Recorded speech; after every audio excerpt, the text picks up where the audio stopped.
Hello and welcome back. I guess for some of you, maybe some of you this is your first time here, but welcome to Solid. It's your boy Jake. I'm going to be covering the Battlehawks again this year. If this is your first time here, this is what it is. I got a room. I got a room here with a microphone and a camera, and I'm going to be covering the Battlehawks for you. The only way that I know how to do it, with extreme mediocrity. I know ball. I like to think that I know ball.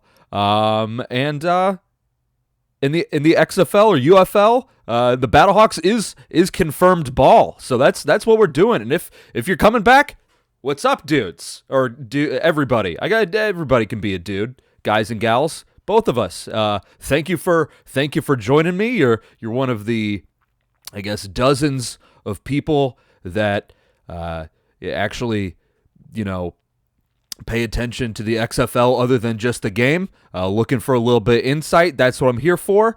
So let's kind of get into this thing on this. What day is today? Today's the March 28th, a Thursday afternoon. The Thursday before the Battlehawks start their 2024 season. It's a 10-game season, same thing as last year.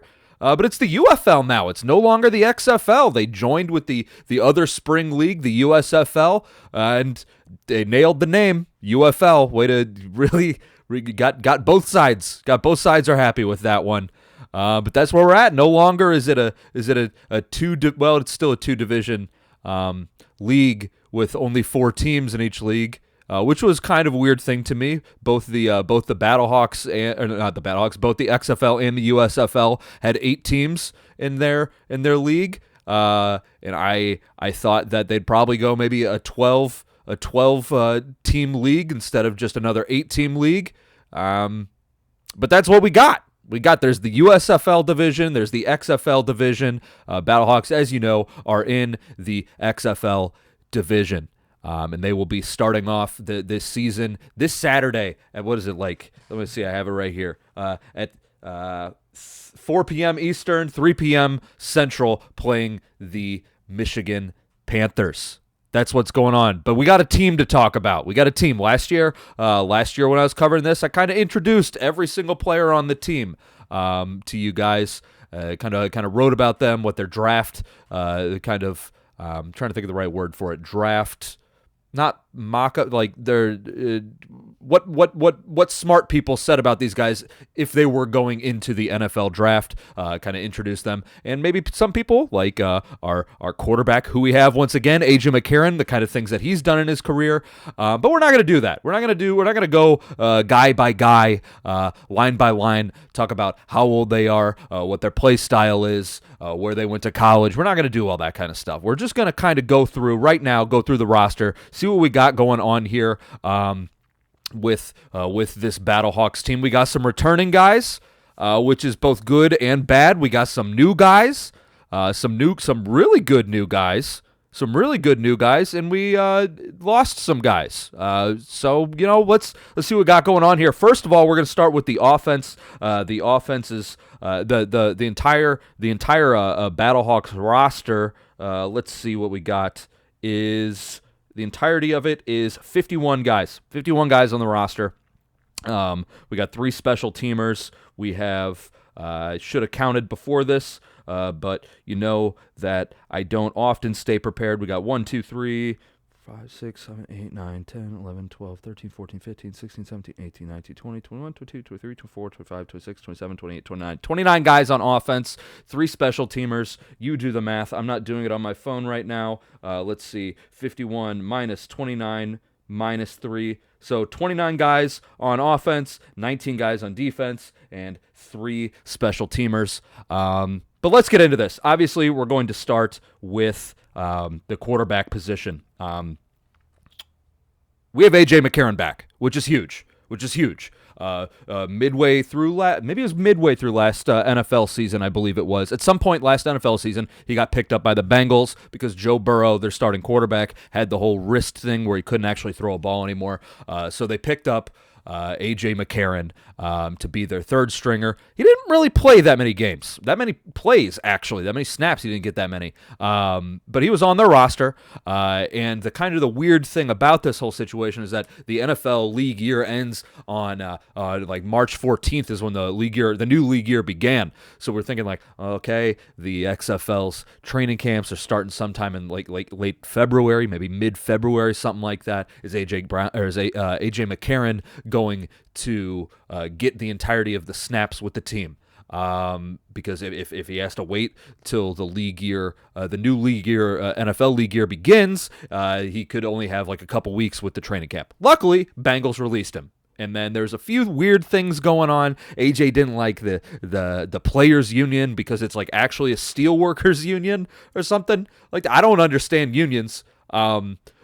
Or how a players union can be part of like a steelworkers union or something like that. But that's that's how they did it. That's how this whole thing worked out. But he was unhappy with that, unhappy with the compensation, some kind of stuff. But he came back. He came back to the Battlehawks. Honestly, at the end of last season, I was like, you know what? If he wants to go right off into the sunset, I'm totally fine with that. If he wants his last starting game as a football player to be a game where he threw for 420 yards and 6 touchdowns, far be it from me to say no. That is a hell of a way to go out, AJ. But he ended up getting the bag from like an NFL, a bag for him from the Bengals. Made some money, and then he's coming back. He still wants to play in front of his kids. Can't complain about that. So AJ McCarron is going to be the starting quarterback for the St. Louis Battlehawks this year.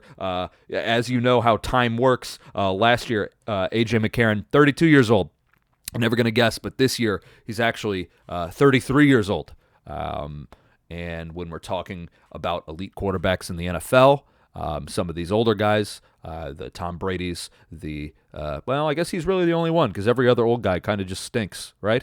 Like Aaron Rodgers turns out leg blown up, and then Russell Wilson also just like royally sucks. But AJ McCarron's still doing it at 33. Not necessarily into the 40s into the late 30s like some of those other old guys, but he's elite for the XFL, and that's what's important. He's still going to be running this offense. It's a scheme that he's going to be comfortable with because the offensive coordinator Bruce Gradkowski is back as well. So we're going to be seeing the same kind of offense, which is both a good thing and a bad thing. But we'll kind of get into that when we go through these positions. Other guys that they picked up for the backing up AJ, there's still Manny Wilkins, who I don't believe I think we saw Nick Tiano last year when AJ went out for like a couple snaps or something like that. I think Nick Tiano was the one who came in. He's not there anymore.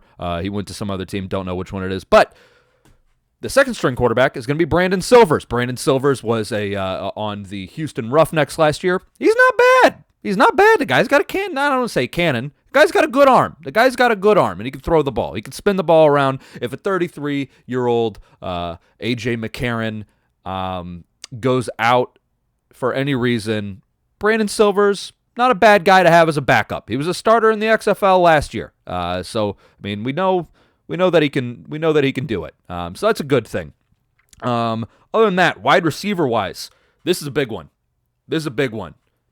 Battlehawks got this fella Ja'Cour Pearson. If you remember last XFL season, there was a real short little guy, exactly 5'8" wide receiver on the that Seattle, the Seattle Sea Dragons. That team got blown up. They got shit canned. The team got shit canned. Last when they did the merger, and the players on that team got dispersed throughout the rest of the XFL teams. Ja'Cour Pearson ended up getting picked up by the Battlehawks. He's a short little guy, ended up being the best wide receiver in the XFL last year. I believe he got offensive player of the year or something like that. I know Jordan Tamu got the MVP. I think Ja'Cour Pearson got offensive player of the year for the XFL.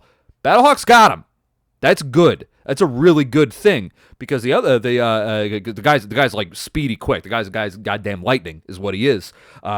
But you compare that to really everybody else on this Battlehawks roster for wide receivers. We have Hakeem Butler, who's back. We know him. He's 6'6". That's a great big guy.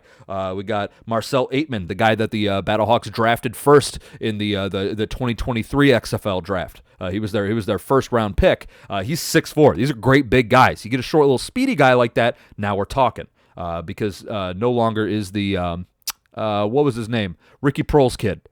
That guy that we had last year. He's not on this team anymore, and he was fine. He was fine. My whole thing with him is that he didn't have good hands. Ja'Cour Pearson has good hands. He's gonna be a good slot. He's gonna be able to burn people. It's very good. It's a good pickup. But we also have Darius Shepard back. Darius Shepard had a really good XFL season last year. There's some other fellas. Jerome Cap. I believe Jerome Cap.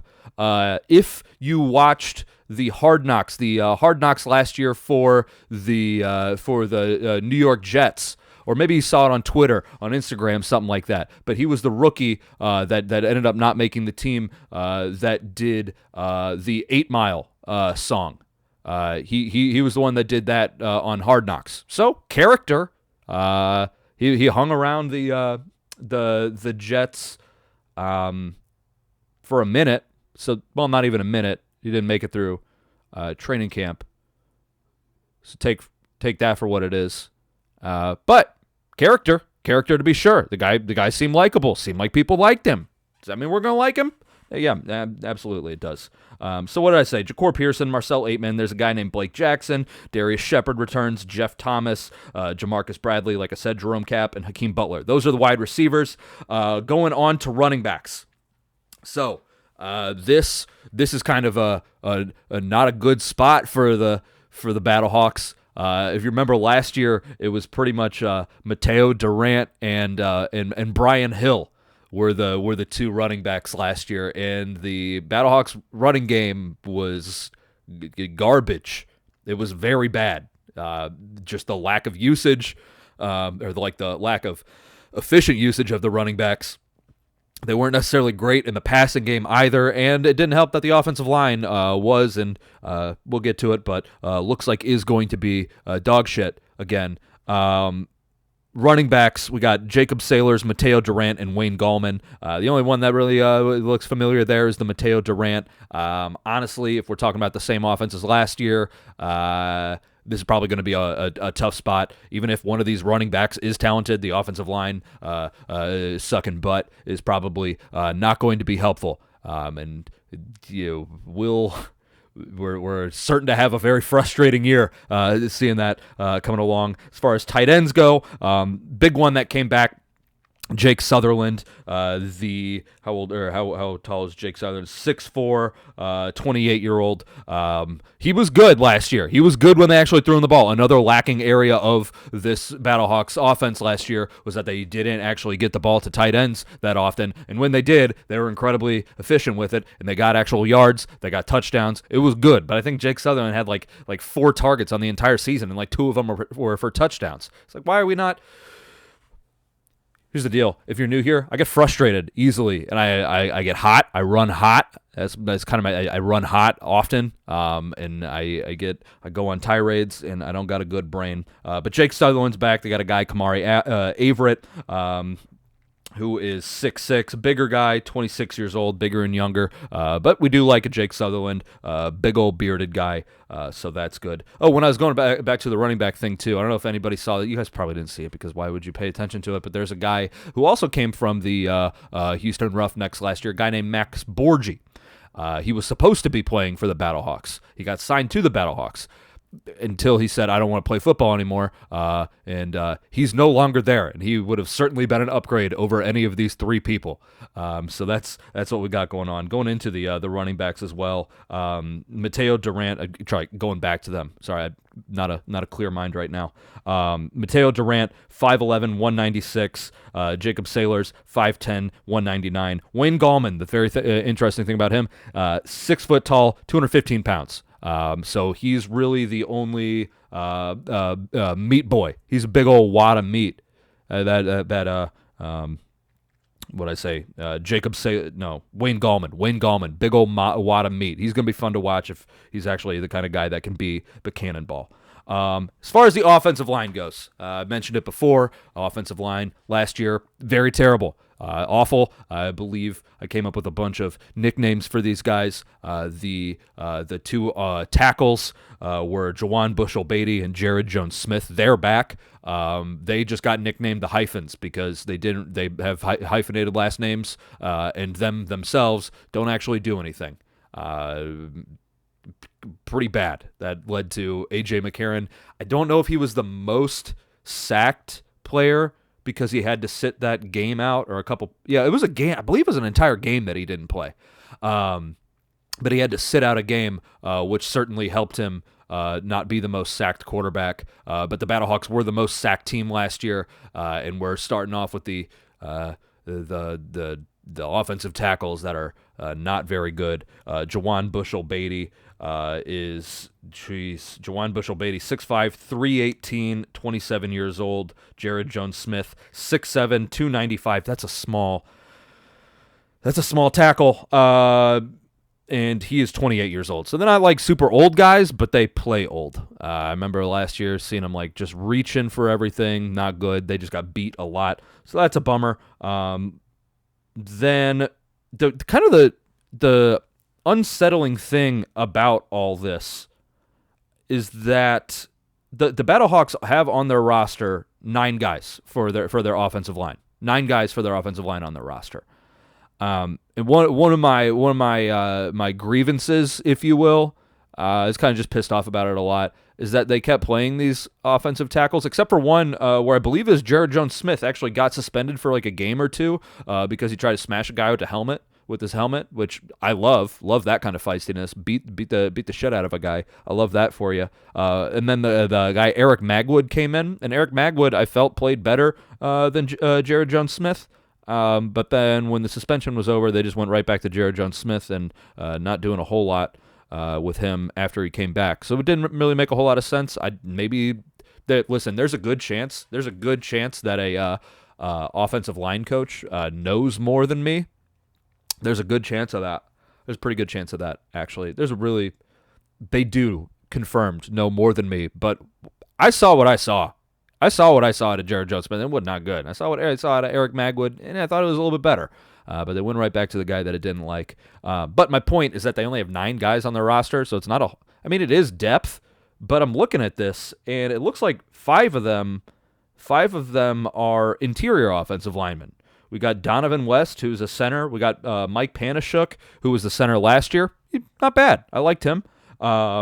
We got Steven Gonzalez, who was a guard last year. We got Vidal Alexander, who was a guard last year. And we got this guy, Abdul Beecham, who was not on this team last year. So it's gonna the 3 starting interior offensive linemen are going to be returning guys. I didn't think that they communicated very well last year. They let a lot of stuff through. Again, highest sacks in the XFL. So it's not good that 5 of the 9.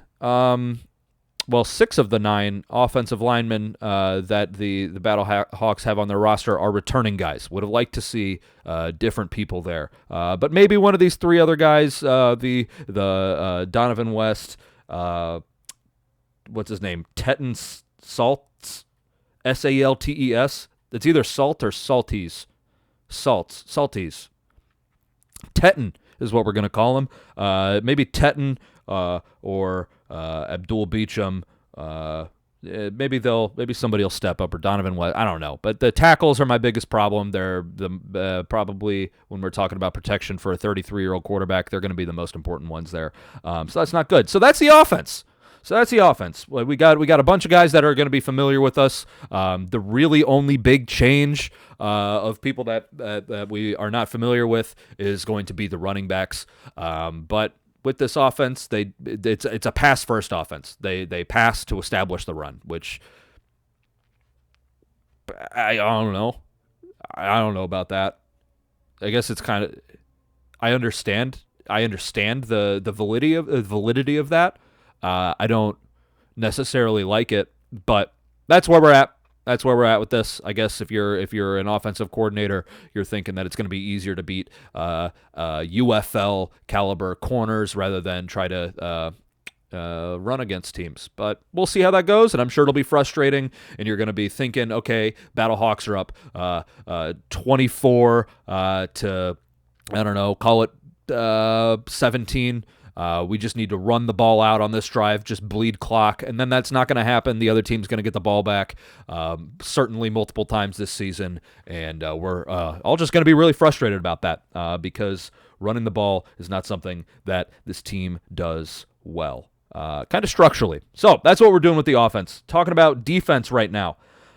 Defense, what did I say? They got 19 people. Let me make sure that's right. 1, 2, 3, 4, 5, 6, 7, 8, 9, 10, 11, 12, 13, 14, 15, 16, 17, 18, 19, 20, 21, 22, 23. They have 23 people on defense. I don't know math. I don't know how I did that wrong on my calculator on my phone, but there's 23 guys on their defensive roster. Let's start inside out. Let's start with that defensive line. Interior-wise, there is nobody from last year. Last year we had, what did I call them? I called them,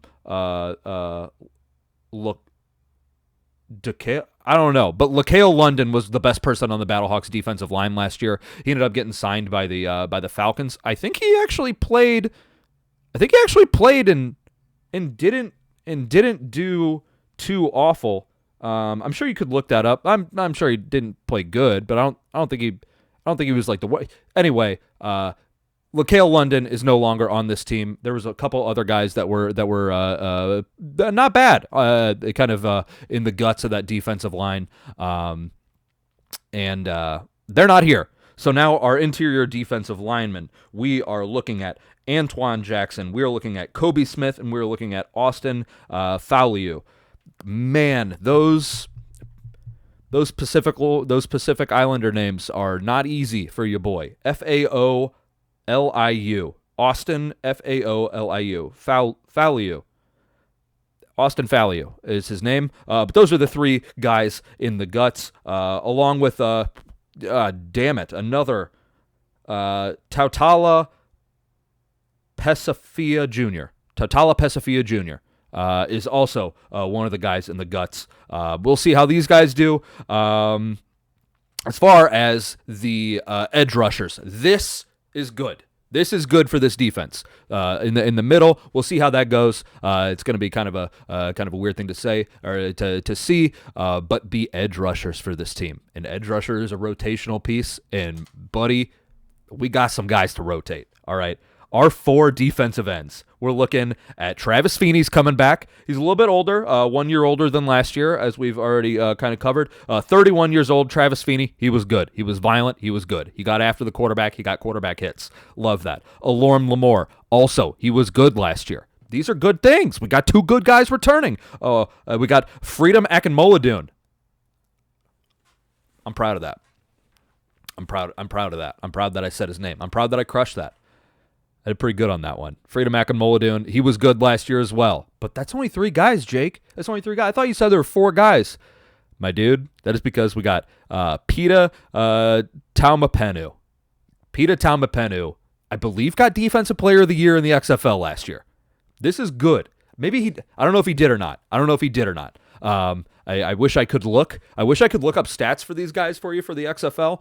But the XFL, because they went to the UFL. They just got rid of that website with all the stats. I tried doing the Wayback Machine and going back to what their website looked like in May of last year. But they don't have the top banner with the stats and everything on it on the Wayback Machine.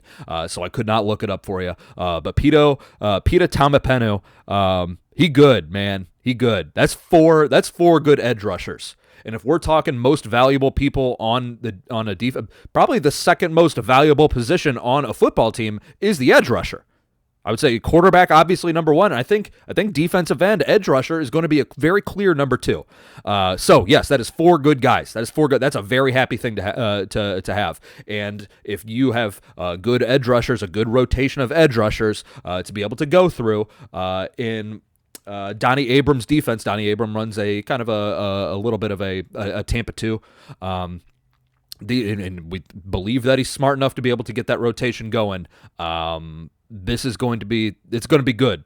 The Battlehawks did not get many sacks last year. They got pressures, but no real sacks last year. If we can get these edge rushers to start cooking, we can make the lives easier on the guys in the middle, those meatwad boys, and we can really hopefully have some fun defense to watch.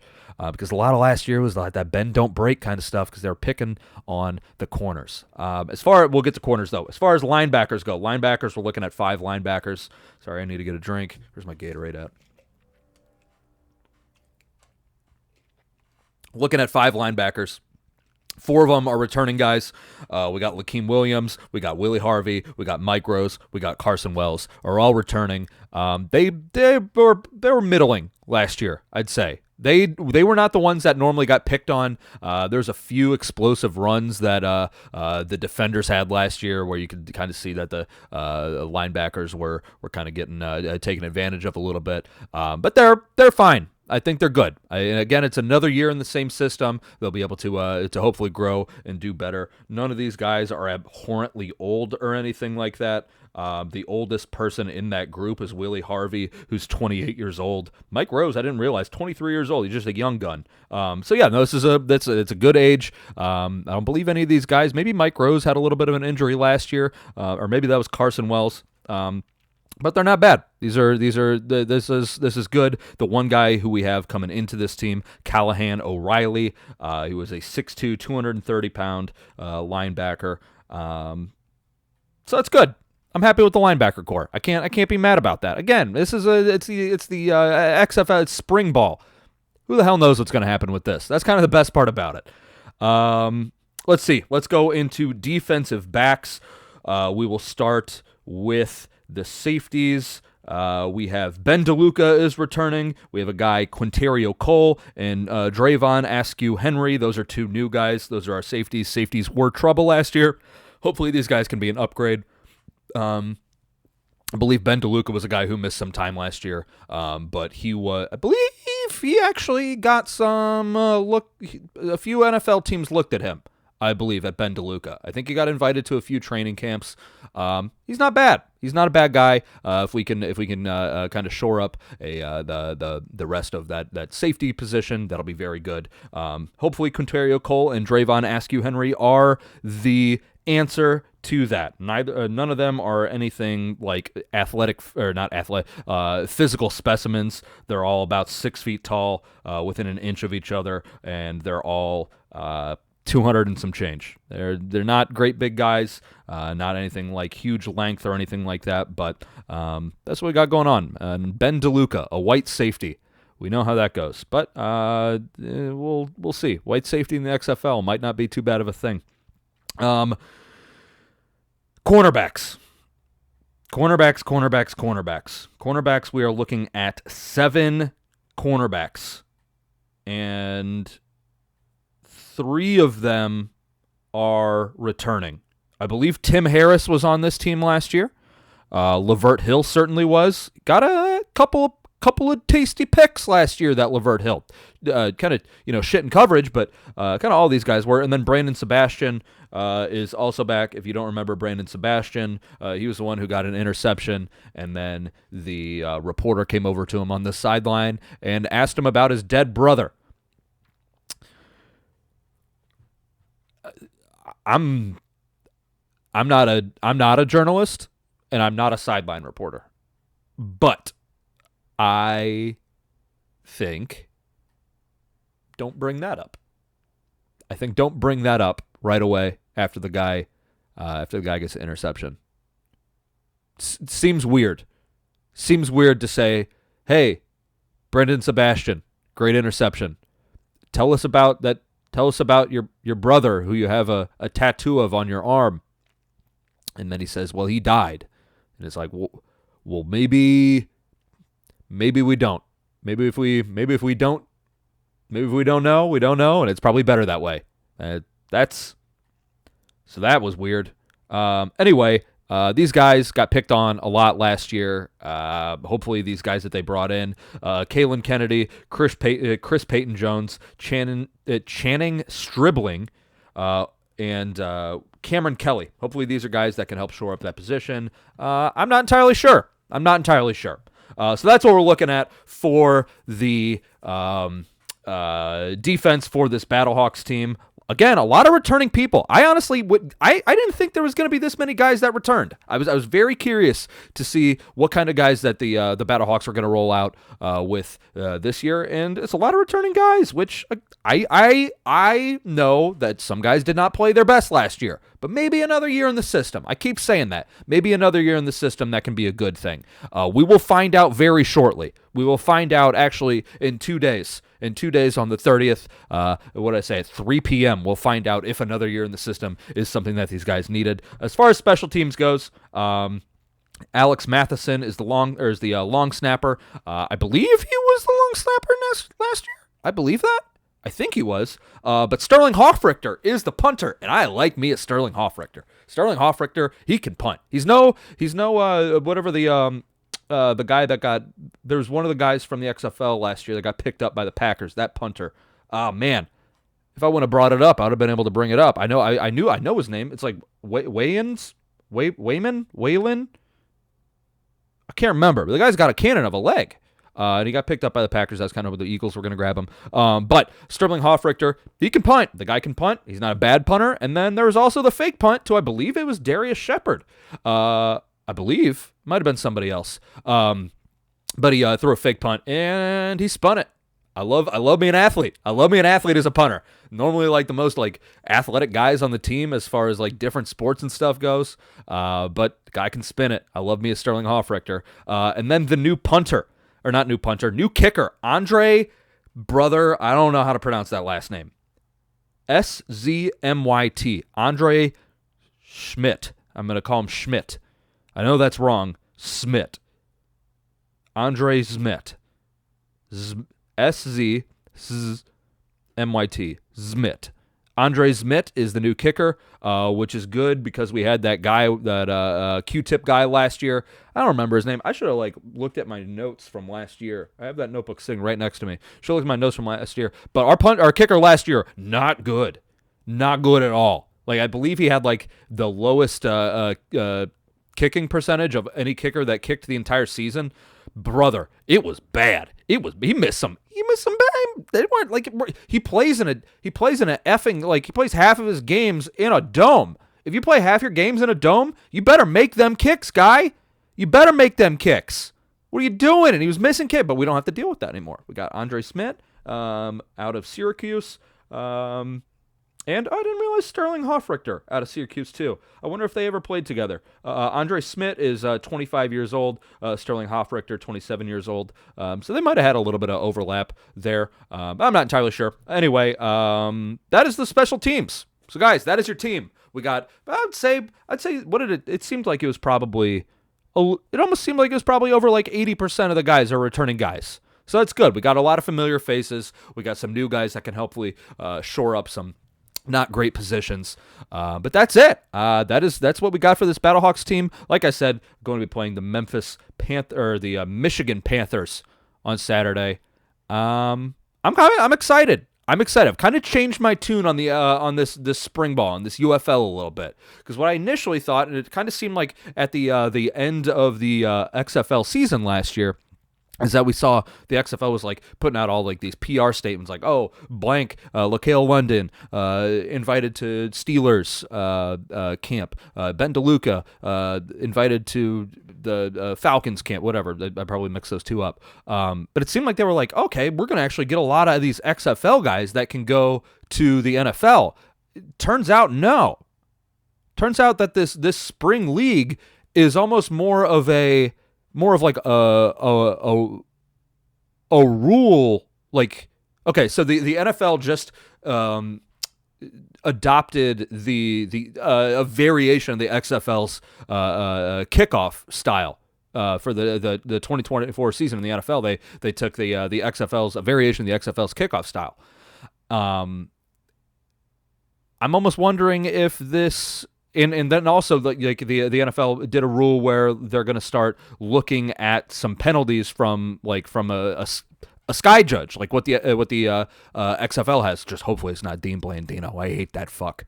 But they're going to be the NFL is going to be doing that. It's kind of stuff that the XFL was doing. So it almost seems like the XFL, the spring ball, is almost like a rules farm. Like they're going to not necessarily a people farm. That's probably the wrong way to say that, but it's accurate. I don't think that the XFL is necessarily a people farm for the NFL. I think it's a rules farm for the NFL, if that makes sense. It seems like they're going to probably adopt more rules from the XFL than they are people, proportionately. So that's where we're at with that. I don't know. I think it'll be fun. I think let's just hope. Guys, there's only 10 games in the season. If you thought that 17 games in an NFL season made each game mean more, 10 games is far fewer. And we saw exactly what happens when you have these fewer games. You gotta win. You gotta win games, or else you're gonna get into a situation like last year when the Battlehawks didn't make it to the playoffs, even though they were a pretty good team. Man. So just win. Just win, boys. Just win. That's all I'm hoping for. And if they don't win, then let's just hope for chaos. Last year, I don't know if you guys ended up not paying attention to the XFL after the Battlehawks got out, but we kind of what we remember is that the North Division was much better than the South Division. Much better. Much better. But then the Arlington Renegades, who were kind of bad all the entire year, ended up beating the DC Defenders in the XFL championship. So it was chaos. It was a team that was like 500 or maybe just like a little bit over 500 through the season, ended up winning the championship. And I love that. If I can't have anything nice, then no one can. If my team can't win, then let the worst team win. That's what we're hoping for. But we're not there yet. We're not there. The season starts on Saturday, guys. Thank you very much for hanging out with me. Hopefully, I introduced you a little bit to this team. Like I said, Donnie Abrams is the same defensive coordinator. We got Bruce Gradkowski as the offensive coordinator. We got Anthony Becht is returning as a head coach. I'm not entirely sure he did a whole lot last year. I think he had to learn on the job, kind of learn the challenges and everything like that. But A.J. McCarron's back. Most valuable position in all sports. We got A.J. McCarron, probably the best one in the league. So that's a very good thing. Guys, again, thank you very much for hanging out with me. This is solid. I'm doing like this, the show. I got the show. If you want to see video, if you want to watch me talk, I got it on YouTube. What is the name of the YouTube channel? The YouTube channel is Solid Pod. Solid Pod on YouTube, on Spotify. It's just Solid on Apple. It's also just Solid. I'll probably write some stuff up too during the season, do like some recaps and stuff. I will be back with you guys after the game. I don't know if I'll be back with you on Saturday night because I'll be back with you on Sunday. On Easter, I'll do something on Easter, and we'll give you something to listen to about the game on Monday. But thank you guys very much. We'll get back with a very in-depth breakdown when I am back with you. Get you the I don't want to say stat lines, kind of my interpretation of how things went, my analysis on it, and then we'll hand out some awards, baby. Come on, we're gonna the patented cacaw of the week and the of the week, and then the of course the bitch of the week. You big old dick hammer leg of the week. We're going to come back with some good awards. But thank you guys for joining me. My name is Jake. I hope that you all have a terrific afternoon, weekend. Go Ironbirds. That's what we're saying. Or cacaw. Yes, do that too. But go Ironbirds. Let's go. I'll catch y'all later.